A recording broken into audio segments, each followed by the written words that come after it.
States don't think, but humans do.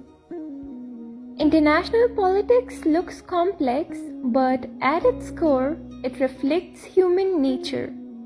Fear, ambition, insecurity, and the desire for power don't disappear at borders. They scale up into state behavior. If humans are driven by fear and power, then how can international politics ever be peaceful? What do you think? Write your opinions in the comments.